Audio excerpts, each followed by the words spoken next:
Yes. Just considering what knowledge a person has. Yeah. Um, I'm a little concerned that the law enforcement doesn't really believe that they have liability for what they know. Now, this concept of arresting people when you know they weren't in Squim or they weren't in Brendan or you don't have any liability for what you know, mhm, I think you do. Yeah. Now, I kind of like this. What was this here? Oh, contempt if she refuses. This accusatory statement was made that matters. Yeah. Now, you can accuse me all day long of cyber stalking and violating a protection order. Right. But is it you or is it the petitioner that accuses me of that? Because as much as you want to say I was in Britain, I wasn't. Oh, well, then I couldn't have violated it in Britain, Washington, could I? Now, let's say I went to suing all of those, yes, that say that, well, I'm just going to have to go, the hearsay and the confrontation clause, yeah. I would say it's hearsay, yes. If you allege somebody is in a city that they're not in, and I should have the right to confront those that do that, yeah. Some sort of procedural rule, a witness is unavailable only if the prosecution made a good faith effort to obtain the witness's presence at trial, yeah. But you don't even think I have the right to a trial. I need to be restored. I need to go to a cell hearing on Friday, yeah. Because we talked about this. hmm Now, expert testimony of the person will be traumatized by the act of testifying. Now, I've heard this as an excuse for protection orders. Yes. That the alleged victim of domestic violence that abducted my sons on July 2nd of 2011, yeah, it's too traumatic for her to appear in court.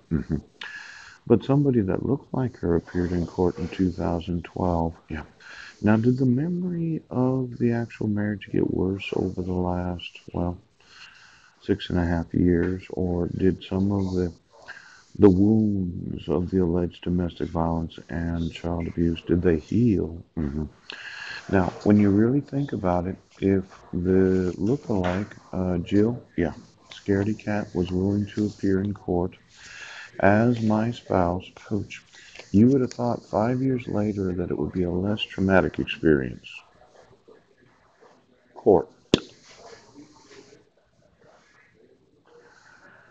It's too traumatic for her to appear in court and acknowledge receipt of the protection order, and you, the court commissioner, took it upon yourself to issue it. Does the trauma of alleged crimes dissipate over time? Or does it get worse? Now, when I wasn't in Squim Police Department, yes, and the petitioner didn't acknowledge the protection order and used forgery, fraud, and misrepresentation. This assumption of the liability resulting from the release of a traffic citation without an actual report of domestic violence? Yes. Does the trauma of her not experiencing domestic violence increase over time or decrease? And then after having arrested me, Judge Reporter, yes, the trauma of the experience in Brennan, Washington, where I wasn't there, yes.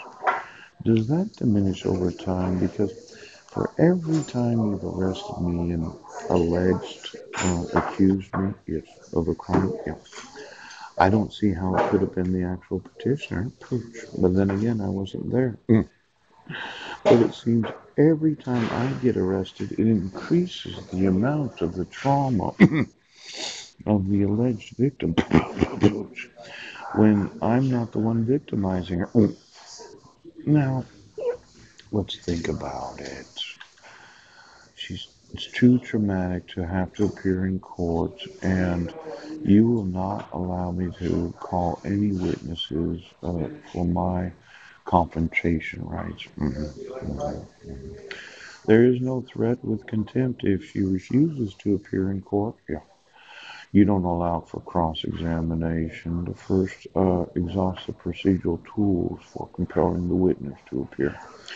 Now, Brett Roberts, what witness was not compelled to appear in court? Yes, to answer to me, the accused, why it is that they filed the two-count criminal complaint, why there is no signed statement from the petitioner that I was in Brennan, Washington.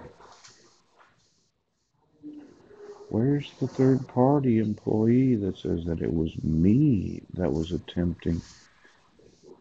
Well, I think when you don't have the availability, yes, of having contempt of court because of the liability of the petitioner not knowing of the protection order, yeah, there could be quite a few lawsuits for holding me hostage, for torturing me, kidnapping my sons, for being involved in conspiracy and hate crimes. Yes.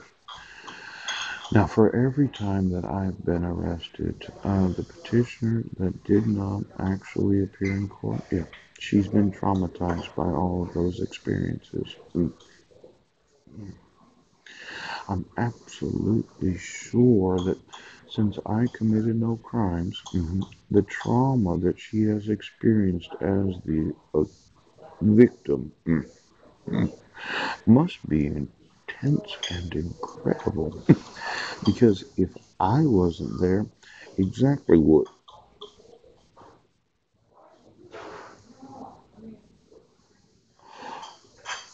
How traumatic could it be that I didn't traumatize her? Oh, and there is no excuse, to accept an accusatory statement on a two-count criminal complaint by an individual that was traumatized by my arrest, but by myself not having committed any crime. In general, Crawford rule only to statements by victims and witnesses when they are made to the police or prosecutor. These victims, let's say a victim,